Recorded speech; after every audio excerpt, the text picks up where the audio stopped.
This Sunday, overworked, overrun, and overwhelmed. This is truly an unprecedented situation. The country in a desperate fight against the coronavirus. We're in a war with very limited resources. A New York City hospital described as apocalyptic. All the patients in this room, all the feet that you see, they all have COVID. More hotspots developing from Los Angeles. What we see in New York City, it's coming here. To Louisiana. All that you have to do to save lives is stay home.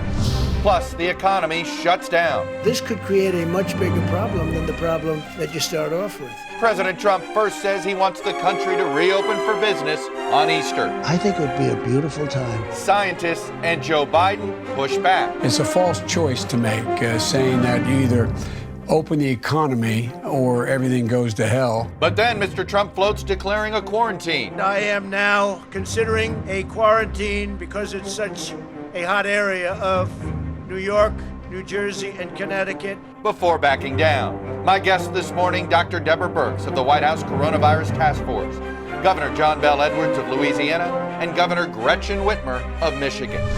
Also, first-time unemployment claims hit an all-time record. We may well be in a recession. And Congress passes the biggest rescue package ever. How many more bailouts will we need? This morning, I'll have an exclusive interview with former Vice President Joe Biden. Joining me for insight and analysis are Andrea Mitchell, Eugene Robinson, Carol Lee, and Hugh Hewitt. Welcome to Sunday and a special edition of Meet the Press. From NBC News in Washington, the longest-running show in television history, this is a special edition of Meet the Press with Chuck Todd. Good Sunday morning. As you can see, once again, we look a little different this week, this morning, and for the foreseeable future, I'll be anchoring Meet the Press from my home office, as we here at NBC News practice social distancing. Two images illustrate the week we've just been through. These are nurses in hard-hit New York City wearing, yes, garbage bags because personal protective gear is unavailable.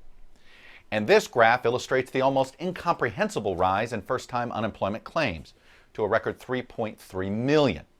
On a week when the United States passed 120,000 cases of COVID-19 and 2,000 deaths, when we appeared to pass China and then Italy for the most cases in the world, President Trump offered Americans mixed messages. Early in the week, the president said he'd like America to be open again for business by Easter.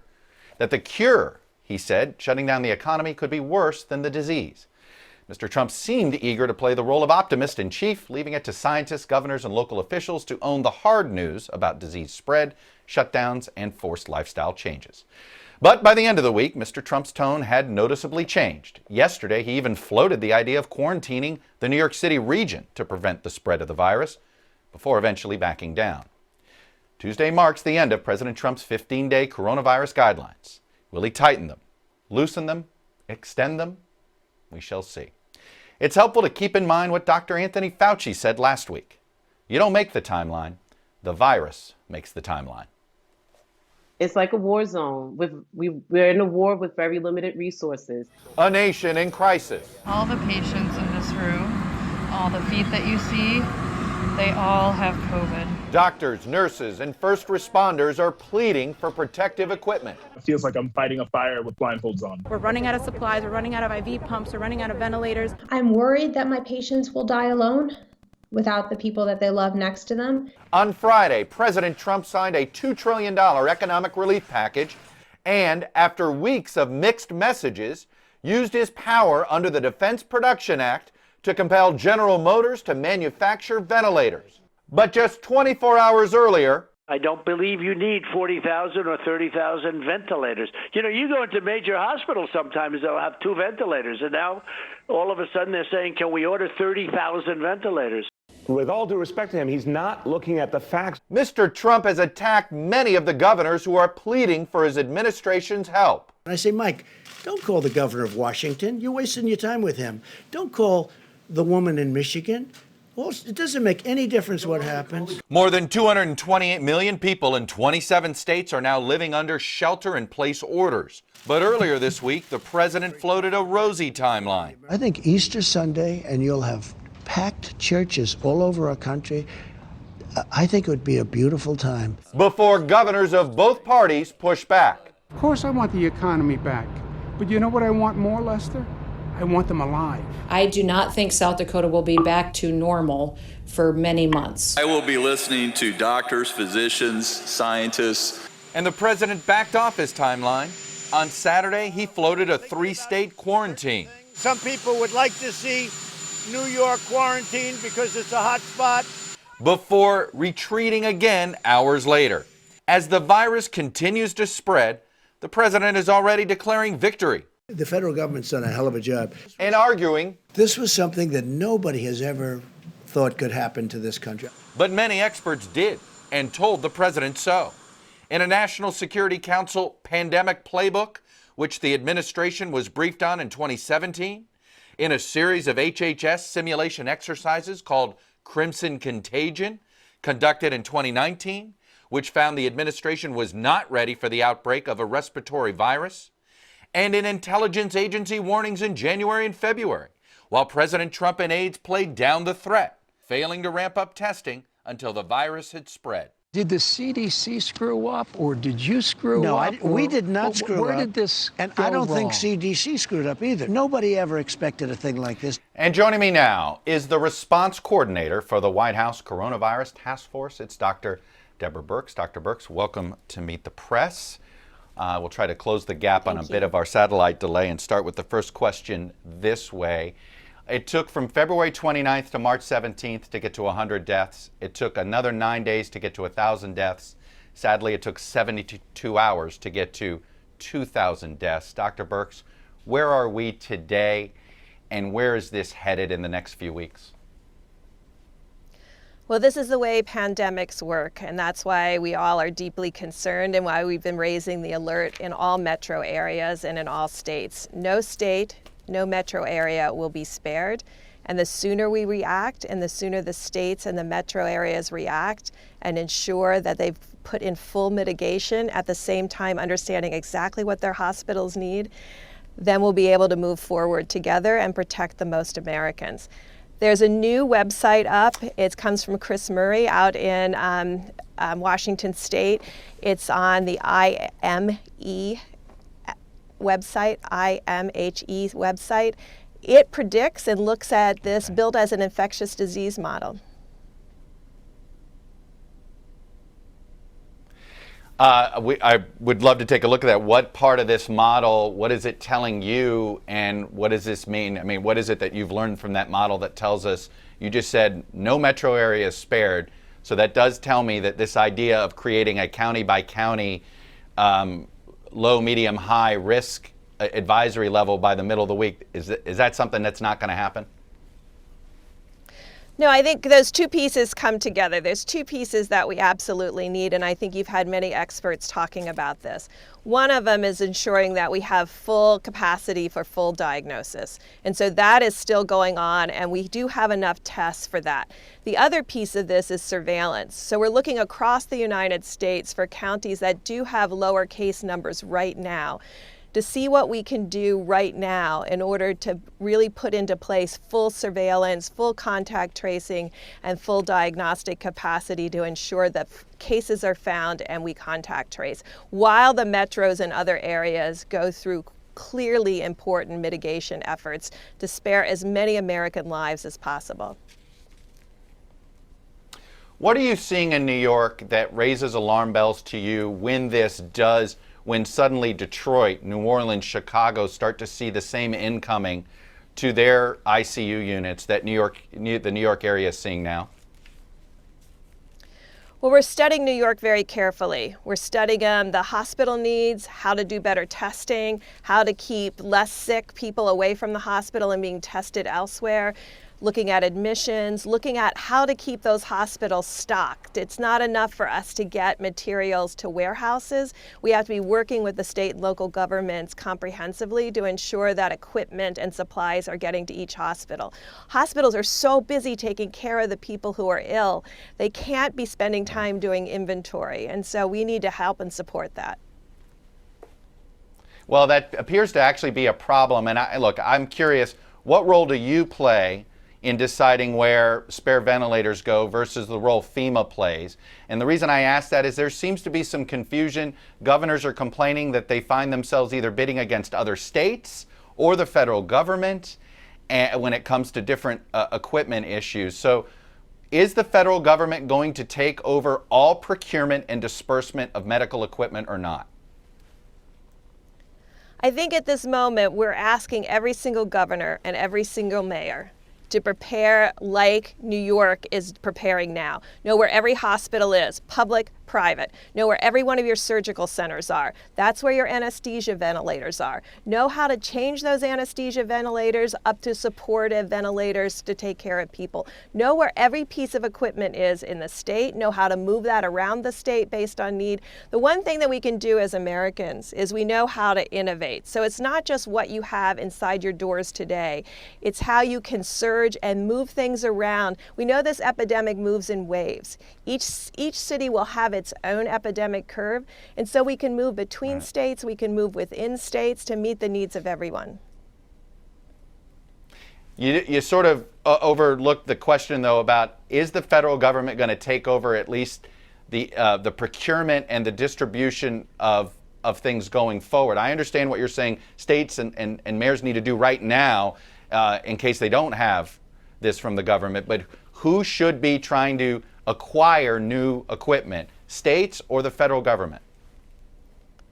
Well, I think the federal government right now is working very hard on looking at where all the ventilators are and where production can be. But we need states at the same time to look where all of their ventilators are, including outpatient surgical center, which is a really important place to be looking because you get staff plus ventilator. They have also the cardiac monitoring, the able to monitor oxygen levels. All of that can come into the hospitals to care for patients. So both of those pieces need to come together. The government looking to increase procurements and states looking for every single option that they have.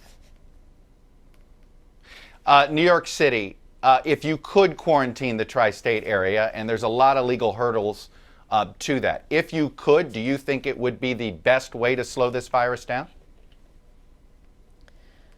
When we looked at what New York State and what the mayor and governor did over the last 10 days, when those alerts went out of the increased number of infections, a lot of people who could leave New York left New York. And so we immediately saw cases rising out on Long Island and cases rising in southern Florida. What we're trying to say to everyone is when this virus comes to your metro area, please stay in your metro area where your care can be provided because it's spreading virus more quickly around the United States. Should we be shutting down domestic air travel? I understand you need to move airplanes for supplies, for people in necessary environments, but should there be some domestic air travel shut down? I mean, it does seem odd that New York City airports are wide open for people to leave. The amazing thing to me and what has been so heartening to me, and when I work on epidemics around the globe, it's seeing communities come together. And communities have self-quarantined and self-isolated themselves. The amount of air travel in and out of New York, we believe, is down by 90%, Metro down by more than 90%. Okay. So people are using common sense to protect others. We also have to be able to move doctors and nurses around the United States. They're part of our surge capacity. You can see many have come forward as volunteers, and we need to be able to get them places. Are you going to announce the new guideline? Given everything you've just said, given that no metro area is going to be spared at this point right now, that's your concern. Should we assume these 15-day guidelines are going to get extended another 15 days, another through the end of April? What's realistic, Dr. Birx? What I wanted to be very clear on is every metro area should assume that they could have an outbreak equivalent to New York and do everything right now to prevent it. If they mitigate now, before they start seeing cases in the emergency room and in the hospital, once you see those, the virus has been spreading for days to weeks. So this is really my call on every mayor to prepare now.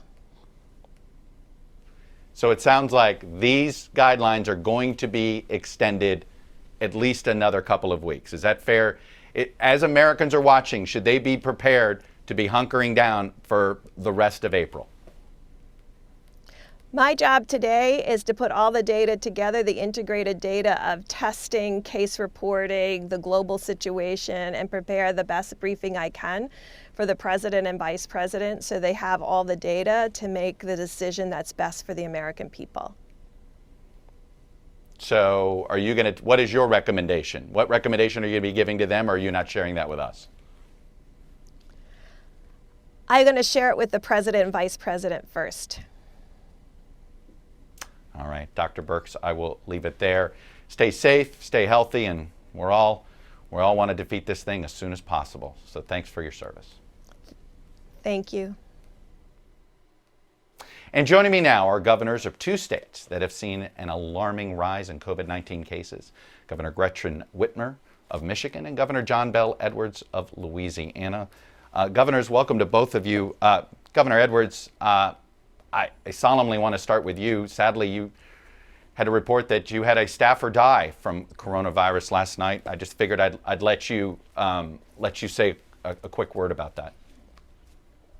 Well, thank you. April was a tremendous asset to Louisiana. She was a valuable member of our team, someone that I was actually personally friends with and had gone to church with, and she died last evening about 6 o'clock. And this should be a reminder to everyone just how serious, how deadly COVID-19 is. And we need to do everything that we can to minimize the spread, slow the spread, stay home, slow the spread, and save lives. Yeah. And you know, that's my message to the people of Louisiana today. Governor Whitmer, let me start with you. Tell me the situation in Detroit specifically right now and where Michigan is today. Our numbers are climbing exponentially. We knew it was a matter of time, not if, COVID-19 would come to Michigan. We took aggressive measures. We've been on the front end of aggressive measures that states have been taking, but we see this astronomical rise. We've got hospitals that are already at capacity. We're running out of PPE as well. I'm grateful we got a shipment from FEMA yesterday for 112,000 N95 masks, but you know, we're going to be in dire straits again in a matter of days, and so we are keeping up the pressure and working 24/7 at the state level, and grateful that there are people who are doing that at the federal level as well. But this is not something that we should be fighting each other on. It should be everyone fighting COVID-19, right. Everyone versus COVID-19. Governor Edwards, give me the situation in New Orleans, and in particular, I think a lot of folks are concerned about some of the rural communities of Louisiana. How quickly do you fear that your system could get overwhelmed? Well, we have the coronavirus now in cases in 56 of our 64 parishes. So while the hot spot is down around New Orleans, it is statewide. We know that if we don't flatten the curve, we're on a trajectory currently to exceed our capacity in the New Orleans area for ventilators by about April the 4th. And all beds available in hospitals by about April the 10th. So we're doing everything we can to surge capacity. It is very difficult.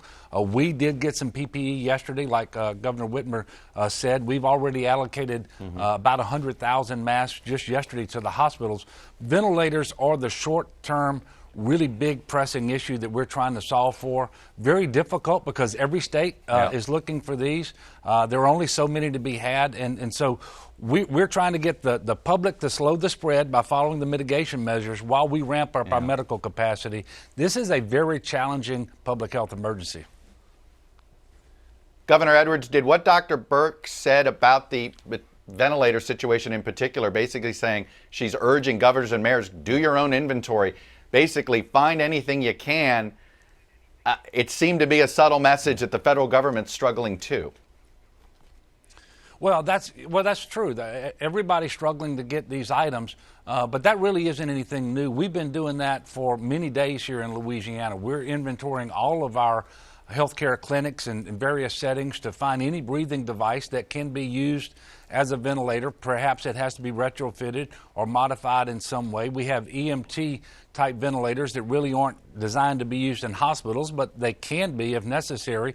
We're also trying to see if there are certain ventilators that might be able to service more than one patient at a time, depending upon their acuity level.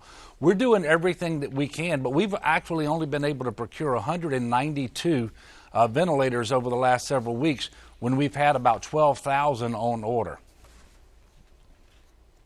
Governor Whitmer, you seem to imply late in the week that you thought the federal government or perhaps President Trump was punishing Michigan in your attempts to procure different medical items. Do you have any, do you still believe that is happening, or do you believe that you were mistaken? No, here's what I said. What we are doing is placing all of these orders. We are contracting. We are trying to procure this in addition to the help we need from the federal government. And like Massachusetts, like New York, like California, like places all across the country, we're bidding against one another. J.B. Pritzker from Illinois observed that same thing. And then we get a notice that it's being directed to, the federal government. And I think that's a frustration point that is not unique to Michigan, but it is certainly a part of the issue that we're all confronting. There's not enough ventilators. We need thousands of ventilators in Michigan. There is not enough N95 masks. We've got nurses who are wearing the same mask from the minute they show up for their long shift to the end of that shift. We've got to slow the spread, and that's why, the stay-at-home orders asking people to do their part. People need to understand the seriousness of this issue. It's a novel virus with no cure, no vaccine, highly contagious and deadly. No one's immune from this thing. No generation is. And that's why staying home and keeping this virus from being transmitted from person to person is really the best tool we have. But we've got to keep working to get all of these other pieces of equipment. And when we're bidding against one another, it's creating a lot of frustration and concern. And that's exactly what I was trying to convey. And the same thing that's been conveyed by others on both sides of the aisle. Governor Whitmer, I'm just curious. The president seemed to direct Vice President Pence to not call you, not talk to you. But Vice President Pence is talking to you. Is your relationship with the Vice President a good working relationship? And are you going to attempt to heal your relationship with the President? I think everyone at the federal level and the state level, the states across the country are working 24/7. This is a challenge. This is a moment where the enemy is COVID-19. It's not one another, and that's why I'm grateful for the partnership that we've gotten. I've talked to the Vice President a number of times. We're working with everyone from the White House on down through FEMA, DHHS, the Army Corps of Engineers, because it's got to be all hands on deck. We are not one another's enemies. The enemy is the virus, and it is spreading and it is taking American lives. And that's precisely why we governors are banding together where we can to try to make sure that we are organized, we are learning best practices from one another, we're sharing information, and we're protecting the people of our states. Governor Whitmer of Michigan, Governor Edwards of Louisiana, and again, our condolences for your staffer, April Dunn there, Governor Edwards. Good luck, stay safe, stay healthy, and as you guys said, we're all in this together. Thanks very much. When we come back, I'm going to talk to the likely Democratic nominee for president. It's former Vice President Joe Biden. And as we go to break, here's a map tracking the worldwide spread from the early outbreak of the coronavirus to where we are today. It's a nice interactive map. Take a look.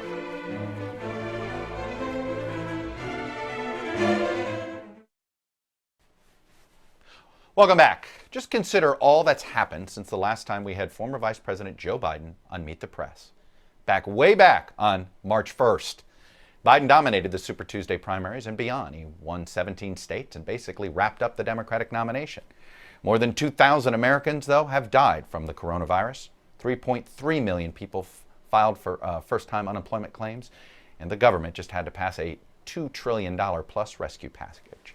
But throughout the coronavirus pandemic, Biden has struggled to make his voice heard, and he joins me now from his home studio in Wilmington, Delaware. Mr. Vice President, from home studio to home studio, welcome to one of the more odder appearances, I think, these days of Meet the Press. Thanks for coming on.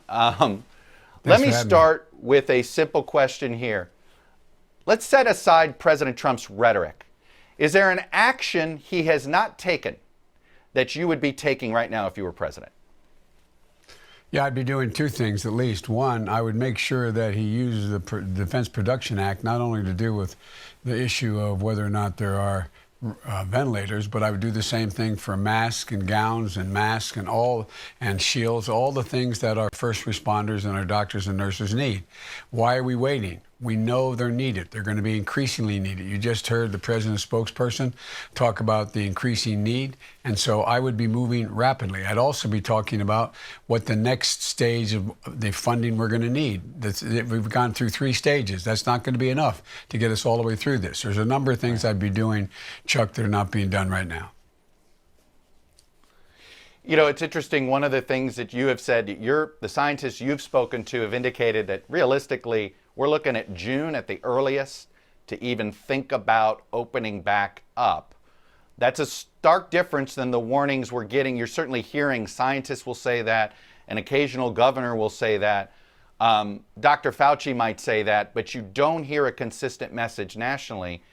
How would you convey that to the American people, basically telling them another 60 days of home confinement? That's a lot to ask of the American public. Well, look, the American public is really strong and tough. The first thing we should do is listen to the scientists. Secondly, we should tell them the truth, the unvarnished truth. The American people have never shied away from being able to deal with the truth. The worst thing you can do is raise false expectations and then watch them get dashed. Then they begin to lose confidence in their leadership. So we should just tell the truth as best we know it, as best the scientists know it. We should let them speak. And we should be doing all in our power right now to deal with being able to confine the spread of this disease. For example, we need significantly more testing kits across America. They should be we should be rushing the supply of those all over the country. It's gotten better. It's gotten better. But look at what's happening here. You have nurses showing up wearing garbage bags as over their bodies as protection. I mean, we need to get them the help they need right away. And we know there's going to be more need for not just ventilators, but ICU units. There's going to be more need for beds, et cetera.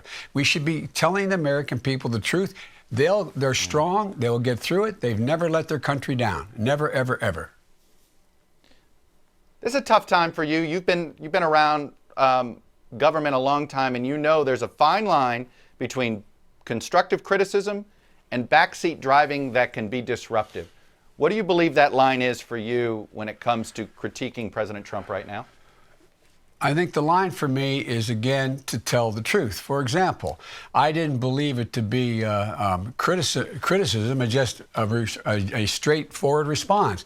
I argued several weeks ago we should be using the Defense Production Act. It was there. I've been arguing for it for some time. If I see something that's not happening, I think it's my obligation to step up and say, this is what we should be doing.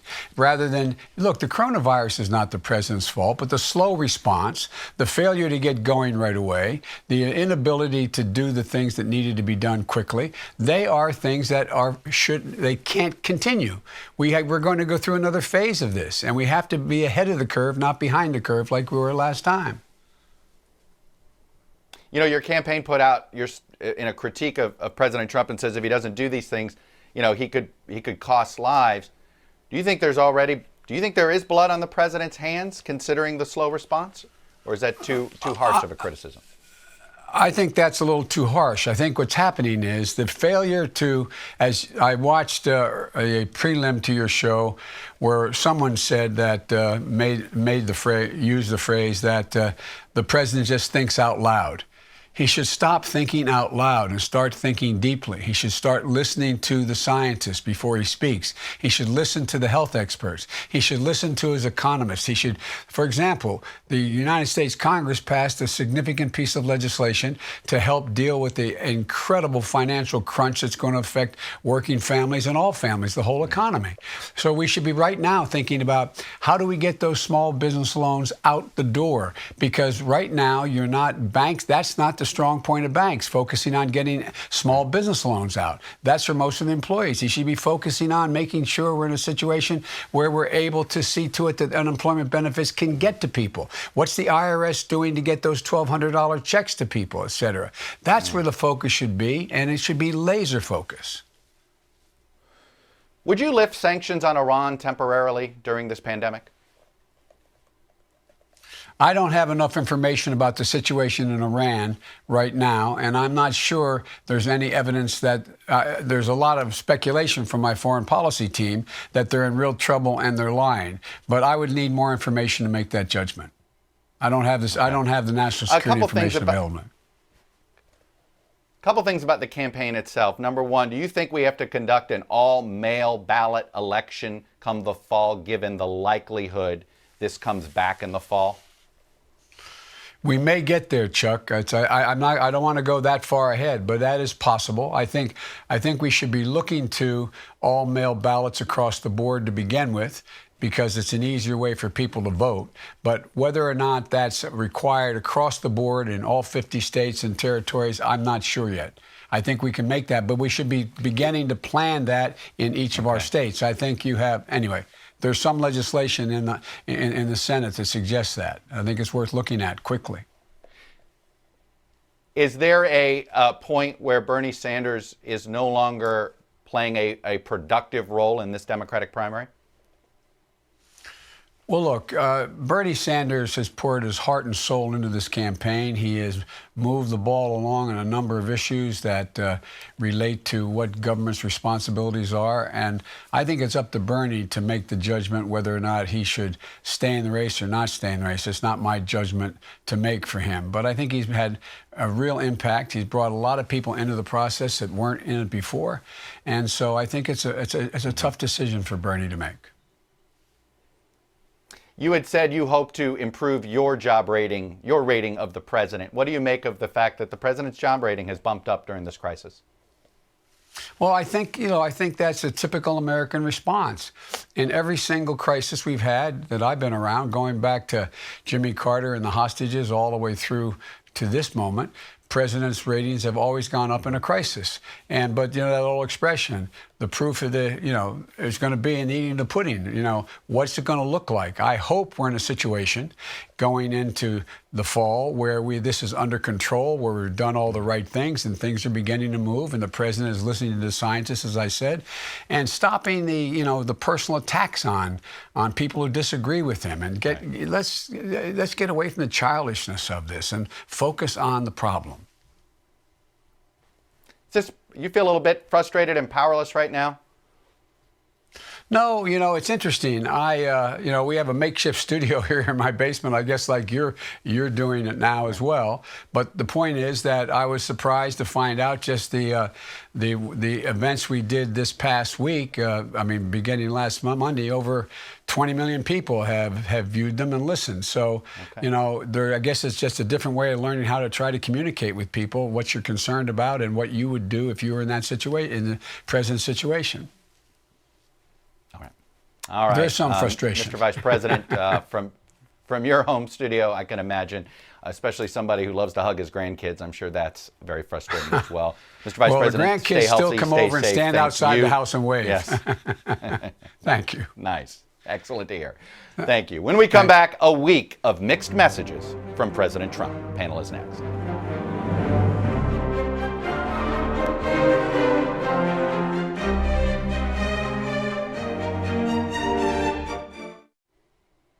Welcome back. The panel is with us from some secure and healthy undisclosed locations. Well, some of them are disclosed. NBC News Chief Foreign Affairs Correspondent Andrea Mitchell, Washington Post columnist Eugene Robinson, NBC News correspondent Carol Lee, and Hugh Hewitt, host on the Salem Radio Network. Andrea Mitchell, let me start with you. Here's what I learned, I think, from Dr. Birx. Number one, things are going to get worse in every metro area in the country, so hunker down. Number two, I'm not prepared to tell you my recommendations yet, but clearly new recommendations are coming. And number three, go find as many ventilators as you can because we're struggling. Andrea, what did you hear? Exactly that. First of all, her recommendations clearly, and Dr. Fauci's, are going to be, you can't do this county by county approach.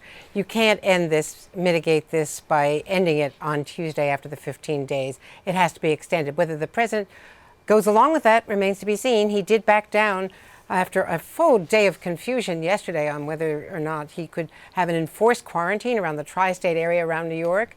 And it was only after Governor Cuomo went on TV and said that this would be the federal government declaring war against the states that he finally backed down, and we saw Vice President Pence rushing into the White House unexpectedly, not scheduled, last night. And then, of course, the CDC put out what it is empowered to do, which is an emergency health declaration, but a travel warning, not a firm order.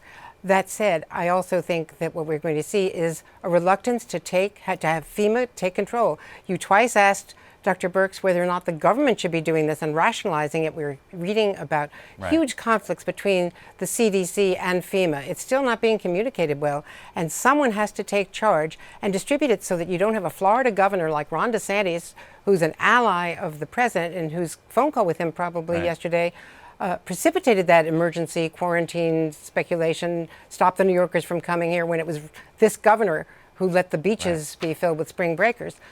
Individual governors seem to have better access. Carol Lee, it does seem as if the quarantine back and forth yesterday and this issue about who takes the lead in finding ventilators, this is this whatever you want to call it, it's a choke point, whatever it is, between the states and the feds. We haven't unclogged that choke point yet. No, and it was clear, Chuck, from your interview with Dr. Birx that they don't have an answer to this problem yet. And you've heard from a number of governors. Governor Whitmer just said to you, and Governor Cuomo has been saying this every day, that they want the federal government to step in to somehow kind of regulate this process, because they're all competing against each other and it's causing a lot of problems. And you've seen Governor Cuomo specifically say that if that doesn't happen, then maybe states will try to come together and figure out their own way to alleviate this problem. But there is, an ask for help from the federal government, and we could wind up seeing this being the issue like the ventilators were in the past week, where the president finally moved on that. This could wind up being the thing that in this coming week that he finally moves on. Yeah. Gene Robinson, you want to chime in? Well,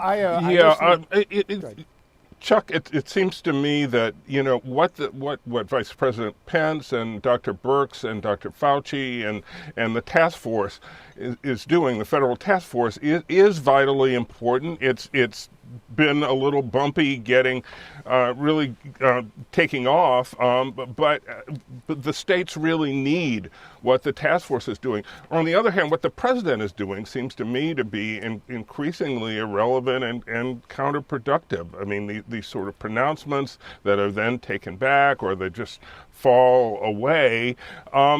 So whether he wants to open everything up again or not on Tuesday, it's kind of irrelevant. The governors aren't going to do that, and I think Americans realize they have by now a pretty deep understanding of what's going on and what's at stake and what they should do. And I don't think anybody is raring to get out there again on Wednesday. Hugh Hewitt, this is the time when I think someone like you or others would be saying, the president needs to go get a retired general. Remember General Honore, Russell Honore, he ran down in the Gulf area. It feels like there needs to be a take charge personality here when it comes to this procurement issue. Well, I think the take charge personality, Chuck, is in fact the president. I'm very impressed with the president. Eugene isn't. I'm very impressed with Andrew Cuomo. I'm very impressed with Gavin Newsom. I'm very impressed with Mike DeWine. The people I'm not impressed with, I'm not going to spend time slamming. I'm impressed with people who are exhibiting strong leadership. They're not always going to be right, but I also like the fact, the person I'm most impressed with, most Americans won't have heard it, Benny Gantz. He is the Israeli political leader who stepped back and laid down his ambitions to serve the common good in Israel and join Benjamin Netanyahu in a government. I think that's the moment we're in, where people have to lay aside their partisan differences and work. And I must say, Vice President Biden really impressed me by modeling the best answer most people can give. I don't have the information to answer the question you asked, Chuck. I thought, way to go, Mr. Vice President. If you get asked a question, don't shoot from the hip. I think most people need to hear that message. Carol Lee?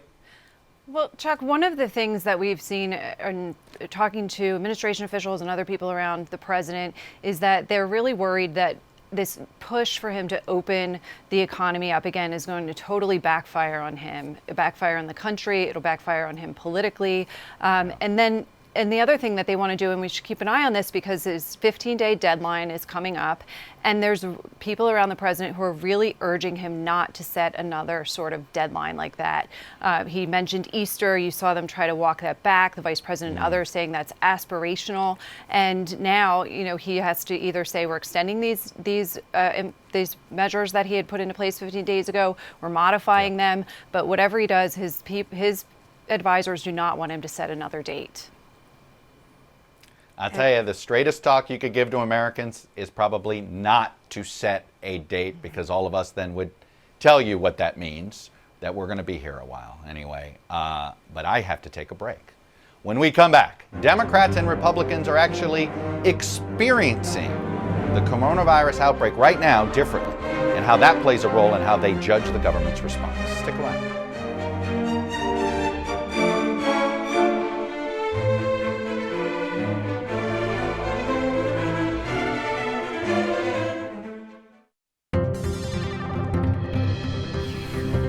Welcome back. Data download time. Believe it or not, even the coronavirus has a political component.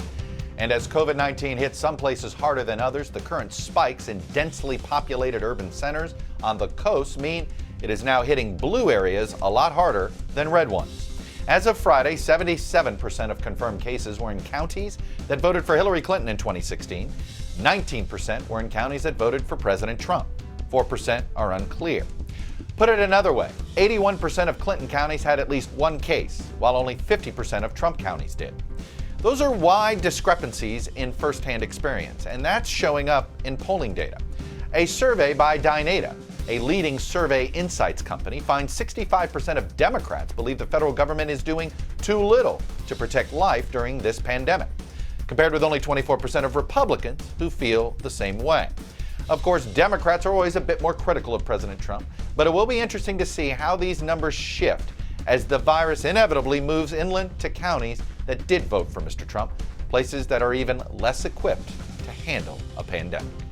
When we come back, how COVID-19 may already be affecting President Trump's political fortunes. Welcome back. It has been interesting to watch this campaign sort of go on hiatus. You heard the vice president there talk about the improving poll numbers for President Trump. Hugh Hewitt, the Fox poll is a lot like a lot of the other polls I've seen this week, where you see two things happening at the same time. The president's numbers going up, highest job approval. He tied the highest job approval rating he's ever had in that Fox poll at 48%, but trails Biden by 9 points in the head-to-head in that one. Who should feel better about which poll number, Hugh Hewitt, Joe Biden or Donald Trump? I think President Trump will look at the Washington Post poll this morning and be very, very happy. But I also don't think anyone should focus on the polls. It's going to change so dramatically. America has a hell of a kick, Chuck. You know that. It's like Eric Liddell in the Chariots of Fire movie. We're just gearing up. And if the country does what I think I see it doing, this army of responders, this surge of helpfulness, I think that the president will benefit from that because the country is coming together to fight this invisible enemy. Gene Robinson? Yeah, I want to agree with you, Hewitt. I do think the country is gearing up in a very important way. You know, the old Bible verse, "Weeping may endure for a night, but joy cometh in the morning." I think we must realize that there is a joyful morning on the other side of this, and I think that the country, once it gets in gear, I think will hopefully do better than it now looks to contain this epidemic. And Andrea. Yeah, and Chuck, I think that is true, that the president is benefiting for all the twists and turns and what may seem like he's thinking out loud too much. He is doing things like going to the ship yesterday, and that was a totally unnecessary photo op, but he has that power of incumbency, and I think that people need that reassurance, and people are seeing it, and I think it's going to continue to rise, and it is frustrating for Joe Biden because coming from his basement is a lot harder to do. You know, Carol Lee, Jimmy Carter ran a Rose Garden strategy. It was known at the time. William McKinley ran a front porch strategy back in 1896. Well, Joe Biden is like the McKinley campaign in 96. Donald Trump like Carter here. Everybody running their own front porch campaign with the rest of the public watching. Yeah, I mean, Chuck, the part of the president's problem, though, is that his whole campaign argument that the economy was doing really well just evaporated almost overnight. And I spoke with people around the president this past week who said that it's almost as if the first 3 years just don't even matter. Everything that happened then just won't matter because it all comes down to how he responds to this. And one of the challenges that they're having right now is you have a president who hasn't really figured out what kind of leader he wants to be. Does he want to be the wartime president or does he want to be Donald Trump? We saw a lot of Donald Trump in the last couple of days in terms of his combativeness and pushing back and saying things that weren't necessarily true. And where he goes from there, whether they can pull him back and try to get him to do what they would like him to do, which is to be more presidential, will really hinge on how this plays out for him politically. Hugh Hewitt, what is the bigger danger there? The president picking silly fights with governors that look off key, or the president not feeding his base the sort of pugilistic nature that they've grown to love, right? Like, I get that in the president's head, that's what he's concerned about. The biggest danger is not to take the danger as seriously as he appears to be taking it, not to step back from the podium, go out there every night. Of course, Vice President Pence is a great balance, but he has to continue to be the very strong presence in the press room that he's been, because America at this time, as after 9/11, as after Pearl Harbor, this is a existential crisis for the world. We have to lead not just America, the world. I think his biggest danger is stepping back. He's got to lean into it, and he's been doing that, and I'm happy about it.